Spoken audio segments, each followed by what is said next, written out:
Alright everybody, hello and welcome as always. I am Sean, this is In The Mix, and can you believe we're already up to episode 50 of our Isle of Man series. It has gone so incredibly quickly, but we're flying up the divisions. We're way further than I thought we were going to be at this point. And after 6 back-to-back, hang on, I've got to do this right, back-to-back promotions, we now have an opportunity to try and secure a historic 7th promotion to add to that little list there. Now, we'll jump straight into the game. This is the scenario that's going to get us that win. As you can currently see, sitting in 3rd spot, we had 2 phenomenal performances. First, we played Wickham, who you can see up here, who were sitting 22nd in the division. Of course, that's the game we drew 1-1. We then played Carlisle, who at the time was sitting 8th in the league, and we won 8-2 in that one. A phenomenal performance across the board. Austin Samuels, 4 goals in that game. He was immense. We had a really good rotation, got a lot of subs out there early, and still maintained a high level of performance. So a wonderful performance there. It's rare that you would say we scored 9 goals in 2 games, but only won 1 of those. So at least we do know that we are hitting the back of the net with regularity, and it does set us up well for our last 2 games of the season to go and attack a fair bit. Now, unfortunately, the league title is beyond us. We can't win it, even if we won our last 2 games and everyone else dropped points. Both Scunthorpe and AFC Wimbledon have won both all their games in hand. It really goes to show that match yesterday that we had against Scunthorpe. If we had won that, it could have set up an entirely different run home. And really, when you look at kind of like the schedule and go through it, the games against Wickham where we dropped points, the games against Southend where we dropped points, Yeovil beating us from 23rd spot, those are the games that have really cost us finishing top of the division. But there is one still automatic promotion place available. We can make it our own if we win today. It will likely come down to the last day, but look, worst case scenario, we slide into the playoffs and we have some extra episodes to bring you guys over the weekend. So a massive, mammoth episode, a whole bunch of stuff going on in this one, and great that it's come on the milestone 50th episode as well. We're going to jump straight into the match. We're not going to waste too much time. We're going to have a look at the 2 lineups now. So as you can see, we are playing a 4-4-2 still. It's been our shape and formation pretty much the whole series, just different variations from here and there. Gennaro in goal, Carson, who is back in the lineup after serving his suspension with Rooney, Sereno and Oyegoke, who's back in the lineup as well after a long time out with injury, will play as the 2 wing-backs. Bennett and Longello as the 2 wingers in front of them, Gilson and Roland in midfield, and Gaxa and Samuels up top. They're playing a very narrow kind of arrowhead 4-5-1 with a few different players in here. They've got Sean Goss, who's ex-Man United, Exeter City and QPR. An excellent player, wonderful technical ability if you can pick him up in your own save. Still only 30, he's been around for a long time. But mainly that's because I'm a United fan. I usually have a save with them every FM, so I've seen him quite a bit. Matty Wolf on the left-hand side of that diamond is also a very good player. Another central midfielder that they've picked up from Barnsley's Youth Academy before he dropped down the divisions. Akobire is their right-back captain, who looks solid but not spectacular. And then they've also got Ross in goal, who looks to be a bit of a handful as well. Looks a decent player coming through West Brom at the start of the game. Aviero, who play at the 10, is probably their star at the moment. He's the one that consistently comes up amongst the highest average rating conversations for the league itself. 24 years of old, Portuguese youth international as well. Came through Crystal Palace before joining Colchester, where he's been now for 3 seasons. So they've still got a little bit about them. I do want to try and get the victory though and finish as high as humanly possible up the table. So we're going to assertively say, media have given you a lot of credit lately. Let's go out there and play up to it, and everyone's responded positively. 3 points here takes us to 79. It makes it really difficult for Doncaster to catch us on the final day, and it kind of sets us up to play League One football, which is absolutely crazy to think we've gotten there as quickly as we have. Oyegoke's gotten in behind here and forced a good save out of the Colchester goalkeeper. We will have a resulting corner, which Longello's going to take now. I'm not sure why our short corner routines aren't loaded in. Ball in across. It's pinballing around, and then Rooney, I think, got the last touch. Ross again with a wonderful save, sending that out. So we're definitely turning the screws here in the first few minutes. Longello, deep ball across. Rooney's in there, knocks it down for Bennett, who does get a strike away, but Wright eventually clears. Avero now on the left-hand side. Is this the end of the highlight? No, Oyegoke with a good tackle and a ball forward. The highlight then comes to an end. Throw in here, left-hand side. Sereno to take. Forward to Longello, who plays it back to Sereno. Goes up the line towards Longello, who turns his man pretty well. Can he find a ball into the box? Instead, he's shut down by the defence. Avero's gone with the long ball forward. Rooney, Roland and Carson combine to get it under control. Header away from the Colchester defence, but Rooney has recovered. He puts it back into a poor area where Clampin recovers unchallenged. Rooney's done quite well to win the ball back off the forward there, but instead he goes long. He had many players around him. Ball in here for Samuels. Can he get there first? And he's going to find the finish. Austin Samuels with his 33rd goal of the season. A wonderful, wonderful scoring machine has Austin Samuels been at all levels of the game that we've had him thus far. It's a good ball back here, and then Ross just has a brain snap. After 2 wonderful saves in the build-up, tries to clear it, Samuels closes him down, and then he goes for the back heel just to be incredibly arrogant pretty much on the goal line. I think it was going in regardless of what he did there, but just wanted to get that final flourish. We threw 30 minutes without any further highlights. We use our demand more shout just to give everyone focused half-time. We do have a throw in here. Ball's with Gaxon out, deep one towards Samuels. It's headed away. Goss clears it, but only as far as Sereno. Hangs the ball back stick, and Janeel Bennett, since he joined in January, he's had his ups, he's had his downs, but his little run of form in the last sort of like month and a half of the season has been absolutely fantastic. 7th goal of the season for him, and he's probably scored 6 in the last 6 weeks or so. Gilson in, good header out to Sereno. Sereno just waits for the defence to drop, puts it back post, and Bennett could have gotten it there. We also had, I think that might be, who is that? Oh, it's Gaxa at the back post, so they were lining up there to find that finish. At half-time, 2-0 up, 10 shots, 5 on target, 49% possession. They've had 3-1 and 51%. Passionately, we're going to say media have given you a lot of credit lately. Why? It continues to work, so why not keep using it? Mix it up, we bring a risk into it. Got the first highlight of the second half here. Ball back to Ross again. That time he does clear it away. Clampin, the left fullback, loses out to Bennett, but it's recovered in midfield by Goss. Goss again with the ball, looks for the ball in behind two, Clampin on that left-hand side. He's got not a lot in the middle. Bennett does well to put it out. Oh, Bennett's given away a penalty. And it does look like he might. No, he's gotten away without a yellow card. Goss is going to take the resulting penalty, and he sends it into the back of the net, high into the roof of the net, just on the keeper's side. He might have gone the wrong way. We'll check it out in 3D here. Good penalty from a left-footed player, and Gennaro was right there. All he had to do was get something on it. But it's going to set up a bit of a grandstand finish here if we can't find another goal to give us that 2-goal advantage again. Through an hour now, so I'm going to make 2 subs. Bellahoon will come on for Carson, who is on a 6.6, and Jasper will come on for Longello, who's picked up a bit of a knock. We just don't want to risk anything before the last game of the season. We'll also use our Get Creative shout. We are still set to attacking. That is how we want to go down. Or not go down, we will get promoted. But we do want to finish the season swinging as hard as we can for the fences. And as things currently stand, Doncaster on 75 points, albeit with the game in hand. If they drop points in that match, we should have enough to guarantee ourselves promotion via the 3 automatic places. 4 minutes to be added on here. We haven't seen many highlights in the second half other than the penalty for Colchester.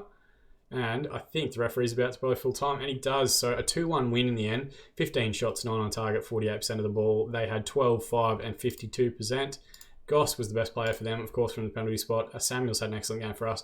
Passionately, we're going to say, good lads, good work out there, lads. You did what was needed of you, and everyone has responded positively to that. What does that do for the division itself? FC Isle of Man edge out opponents in close encounter. Samuels with the man of the match award and a 7.4 rating. Longello is going to be out for the last game of the season. He's got a gashed lower leg. We do thankfully have players there that are available. We've got people watching our team, especially Austin Samuels, looking to try and pick up as many players as possible.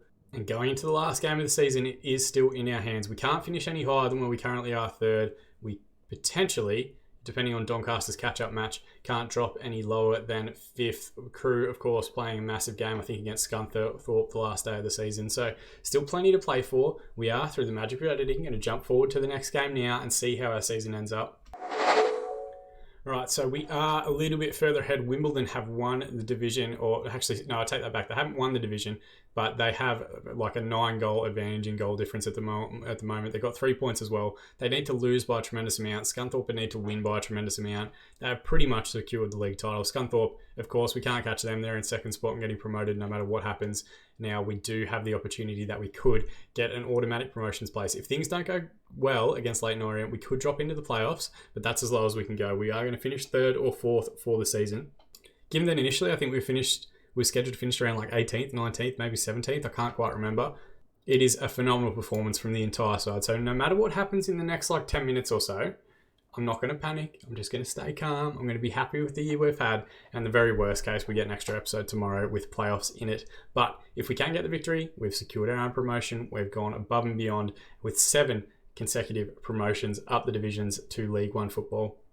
And we'd be setting ourselves up for a bumper off-season, being able to sign players at that level, moving up a division, trying to like grow the team and the squad and the attendance and moving into the new stadium. There's a whole bunch of exciting things that are happening this season. If we can do that in a high division, great. If we do it in League 2 again, that's fine as well. I'm not going to panic too much.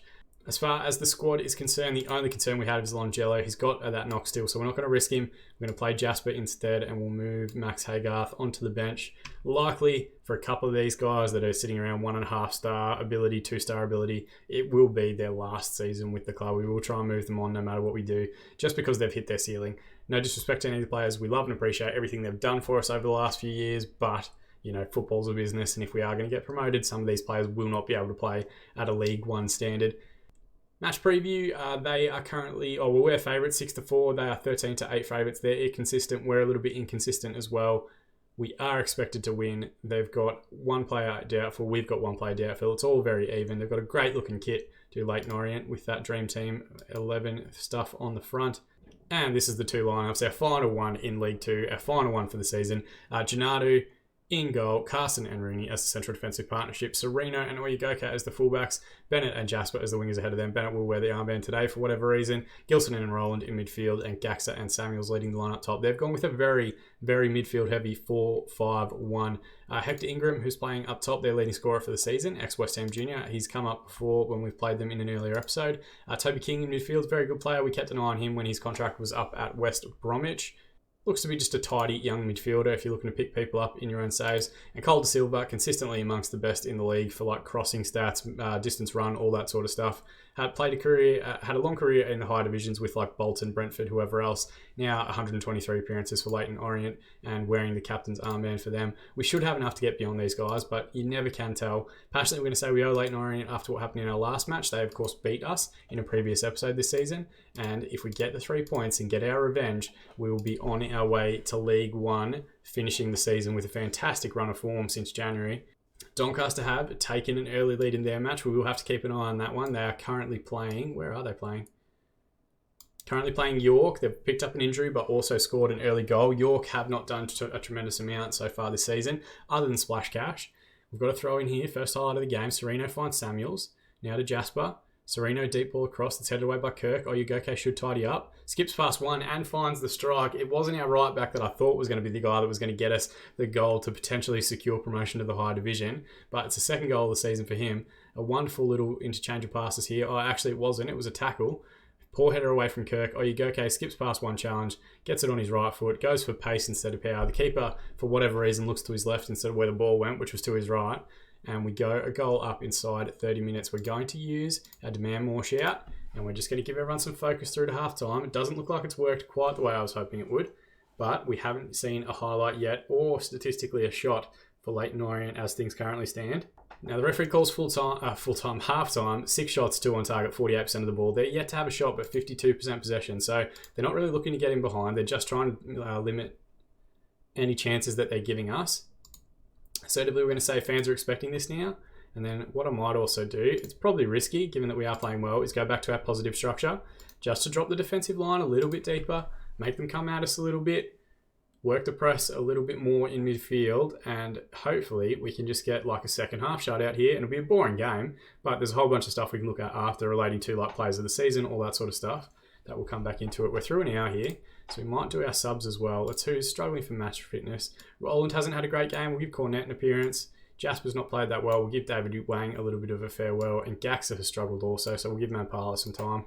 Just need everyone to see out the game. Fresh legs, hopefully against a tired opposition, whose position is already pretty much decided for this season. They're not going up, they're not going down. Very much mid-table. They don't really have much to play for, and 80 minutes through, they're still yet to have a shot. We're going to demand more for the last 10 here.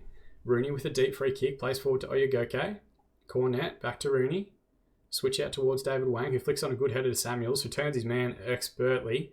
He's on the left-hand side. Can he get a ball back in the box? Hangs one towards Mampala. Falls back stick for Bennett, and Janelle Bennett, his 8th goal of the season. 2nd goal of the episode as well. A wonderful, wonderful performance from him. And this may potentially be our first episode this season where we've got back-to-back wins. We did it in a cup competition last week. This will be the first one that we actually have 2 league games where we get 6 points, which is just absolutely insane. Actually, really, it probably gives us like a good indication of how this season has gone. We haven't been able to get enough like little winning runs going. We've had a few in the second half of the season. You guys have seen most of those games off screen, but our inability to do that in the first half of the year is what kind of stopped us from keeping tabs on the likes of Wimbledon, the likes of Scunthorpe, even Crewe when they were running away with the league. That it's been really tough trying to catch those teams up. Ball in here for Samuels. Can he find the goal to finish? He deserves a goal to finish the season. He's been absolutely magnificent, but it's hooked away by the defence. 88 minutes gone now. Oyegeke with a throw in to Mampala. Cleared away by Maguire Drew. Now Gilchrist, who I think scored against us in the reverse fixture last time. Cornet, ball to Samuels. He's got men outside him now in Gilsonen. Mampala goes for the strike himself. His 6th goal of the season. A wonderful assist from Zach Gilsonen, and that one has flown into the top corner. I think Burgoyne might have helped it into the roof of the net here. We'll check it out in 3 dimensions. Cornet with a good little reverse pass to Samuels. Doesn't force a strike. Instead goes to Gilsonen. Played to Mampala, who gets it out from under his feet. Smacks it towards the top left-hand corner, and Burgoyne does get something on it, but can only push it into the roof of the net. Can we get a goal for Samuels here? He deserves one. 3 minutes to be added on. We're through most of that now. We're just waiting for the final whistle, which has come. 11 shots, 5 on target, 54% possession, only 1 shot, none on target, and 46% of the ball for Leyton Orient. They really didn't want it. Passionately, we're going to say, very happy with the result and the way that you guys played. The only regret that we've got after getting now 7 promotions in a row is that we didn't get 7 league titles to match it, but that's fine. At the end, we fall 4 points short of the top of the division. We did have the highest goal scored and the most goal difference, but Wimbledon, worthy winners. Scunthorpe, incredibly unlucky. So I'm guessing Wimbledon lost on the last day of the season? They did. They lost 3-1 to Scunthorpe, funnily enough. I didn't realise the two of them were playing each other. That's absolutely crazy.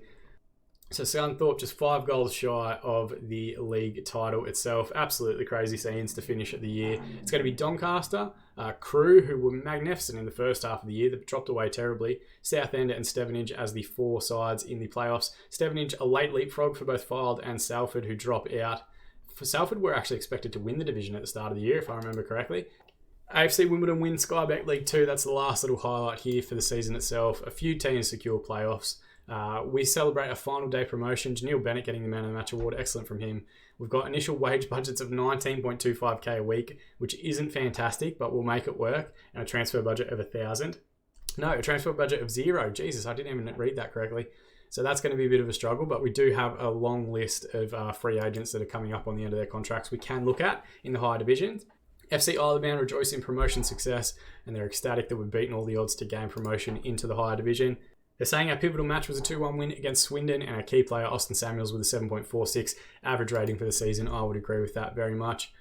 The FC Isle of Board have declared that gaining promotion from the Sky Bet League 2 is a quite unbelievable achievement, given the scepticism surrounding the club's chances of promotion when the season began. They stated that Sean in the mixer has done a remarkable job at Highbury Stadium. We're not at Highbury Stadium, we're renting it, and hope he will continue to be a success at the club for years to come. Praise from Bennett, which is good to see. Let's give him a bit of praise back and just say he was excellent in that game. Thompson wants an improved deal for Samuels. Can we look at that at the end of the game? Oh, let's just walk away. If Samuels gets upset, I'll tell him we'll do it at the end of the season. And we'll come back as we do our off-season and figure out what we're going to do with him. We only get 5.91k for finishing in 3rd spot. That is pretty pathetic prize money, but I guess I can't complain too much. Let's discuss this with Samuels. He's fine. So he's all good. Nothing to worry about there. We do have him on a couple extra years deal, so we aren't panicked about locking him down or anything for the off-season. But there are a few players here who, we'll probably let David Wayne go. He's had a great run with us, but just isn't performing at that level anymore. And maybe a lot of these guys that are kind of sitting around, 2-star ability. Don't get me wrong, I love them all, but it's time that we move those guys on and get them regular football in the lower division. Potentially the likes of Bellahoon and Carson as well, and some other players that don't necessarily have as high a ceiling anymore. It'll be time for them to make way as we look to strengthen with quite a few different players that you can see here on the short list, whose either contracts are up, or these two now have signed new contracts, so we'll get rid of them, but whose contracts are up, that have good scouting reports, that are still relatively young, that have been exposed to higher division football, and strengthen us that way. We're going to jump forward a little bit now and have a look at some of our end-of-season awards and who wins those, as well as the awards for the league season itself. All right, and this is the first of those little changes that we're going to see. The first one being the overall best 11. We're still playing that 4-2-4 shape, which we effectively used the first few seasons as we were climbing through the divisions. A couple of new entries. Will Dennis, of course, in goal, still at the club, although he's injured at the moment. Carson's in there, Bellahoon's in there. Connolly and Melbourne, both are still at the club. Hodgson and Haygarth, too many H's. Haygarth still at the club. Connor Hodgson moved on quite a few years ago to Gainsborough, but interesting that we still hold him in that higher regard. Simeon Ure, who was magnificent for us in the early few seasons before getting his move to Salford and then coming back after not getting much game time. It's interesting to see him still out there. Nigel Arris as well on the left-hand side, still playing at Alvechurch. Just a phenomenal player who played above his like current ability and potential ability ratings for the longest time for us. They've got Samuels now up top, which is well and truly deserved. It's been Thompson forever and ever, but Samuels has been magnificent. 98 goals in 122 appearances through 3 separate divisions, which is fantastic to see, and still the best player in the squad by a mile. Alongside Charlie Ball, who of course was fantastic for us for quite a while, 67 goals in only 57 appearances for him when we had him in the early seasons of the series. As far as the bench is concerned, Gennardo's in there from this season. Rooney, after 1 season, is in there, which is crazy. Longello, David Wang, Sammy Omprion, Lenny Ray Sereno, Leo Gaxa. Quite a few of this year's team have actually been inducted into the overall best 11, albeit on the bench. Given that we are 7 years into the future now, it's crazy that quite a few of those teams... Oh no, it's looking at the overall best 11. So like Tom Scott still playing, the ex-Man City keeper we had for a little while. Charlie Ball still playing at Gainsborough with Connor Hodgson. Jack Stainrod still in there at Alfreton. Sammy Omprion still playing for Hereford. He left the club to go to Hereford. And it's been alright since. Probably didn't hit the same levels that he did for us, but still an excellent player. Louis D'Souza still going in there. We only had him briefly before he left the club. Joe Thompson, of course, retired. Unfortunately, not picking up a club after we let him go 2 years into his deal. End of season awards, Austin Samuels, unsurprisingly, gets a Player of the Month, Player of the Season award. 75% of the vote for 34 goals scored this season. Janelle Bennett, absolutely fantastic in the second half of the season. We're going to check out the goal of the season, which he's actually won. I don't remember it off the top of my head, but this is the 8-2 game where we absolutely destroyed Carlisle. It's a good free kick, good whip on it. Keeper did get a touch to it. Wasn't quite top corner. Probably not the best goal he scored. It did put us 4-0 up at the time, so hard to argue with that one. Zach Gilson, signing of the season, a free transfer from Blackburn, and young player of the season, Janelle Bennett, with who is 24 years of age. Kind of interesting to see who will win that next season, because we will have a little bit of an older squad. The 2020 side, the side from the first season, there's quite a few players in here who are still playing in the lower divisions. George Broadbent playing at Bromley, he was absolutely magnificent for us. We picked him up at a time when we really shouldn't have had a player that was that good. 26 appearances before moving 3 divisions higher. Harold Essien was fantastic for us at right back, still playing at the lower leagues with Hednesford. Jack Bainbridge was another player that was magnificent for us during that time, the ex-Everton and Swansea player. Charlie Ball was, of course, fantastic. He was the real star of that first season if you go back and watch it. George Baker, absolutely magnificent as well from the ex-Birmingham midfielder. Good to see a few of these guys are still playing. Owen Beck, the left fullback that we had, still playing at Connors Quay over in Wales. Josh Olatobison, who really kind of nailed down that left wing spot, which we struggled to fill for quite a few seasons, still playing for the City of Liverpool in those lower divisions. Cameron Archer, who was a magnificent striker for us at the time. Oren Thompson, who was a fantastic player for us at the time. Simeon Ure, Rob Harker also retired. We've had some fantastic players throughout the course of the series at the various levels. They're talking about long-term vision and initial expectations given that we've been promoted. Attacking football, entertaining football, high-tempo football, that's fine. That's already sorted. Work within the wage budget. I probably failed that one last year, but it's required for this season, and they're expecting us to fight bravely against relegation. Let's just go with that. There's nothing too crazy. They just want us to try and stay in League One for as long as we can. As far as the squad dynamics are concerned, Haygarth, Samuels and Longello are the team leaders, and quite a few other players sitting in the hierarchy there as well. If we have a look at the balance, only 2 signings are Oyegoke and Knight that still haven't settled into a particular area. But that's fine. That'll come with time for them. And otherwise, the team cohesion, the dressing room atmosphere, the managerial support, all doing very well. Nothing to complain about there. End of season meeting, let's assertively tell everyone, or passionately, let's say, fantastic achievement. Let's say congratulations on winning promo, solidify, and right additions to the squad. Let's say right additions, we can avoid the drop. And everyone has responded negatively except Gennaro. And I'm going to assertively say, I'm very confident when you do what I said. Happy with the overall reaction. Screw it. Everyone's upset, but whatever. I'll pick them back up again in pre-season. Not worried about it at the end of the year. As far as the injury report goes, Oyegoke was out for quite a while. Bennett was out for quite a while. Most injuries was Joel Connolly. A few different things there. A virus was a little bit of it. But then, as far as who missed the most amount of the time, Oyegoke, Jasper, Mampala, Bennett. Even Samuels was up there actually, and Longello, which is a bit frustrating, but I think Samuels had that 6 or 7 week injury, which probably hurt quite a bit. They're all going to come back in a few weeks. We're now going to jump forward and have a look at the actual league season awards and see how everyone went. Right, we're a little bit further ahead. Southend are the side that actually won the playoffs themselves, and they will go up into the higher division. As part of the Solidarity Payment Scheme, we get $482K, which is going to be great. We have struggled for finances all season. Final league position of 3rd is the highest that we've ever finished, which makes a lot of sense. Record low number of wins is 23, is the lowest that the team's had, but I guess when you've had so many league titles over the last decade or so, it's kind of tough to actually not hit that low bar every time. Samuels has set a new average rating record. 7.46 is a new Sky Bet League 2 record, which is absolutely insane. Christian Pearce had 7.43 from 32 appearances back on the first season. He's since retired, so a massive one there.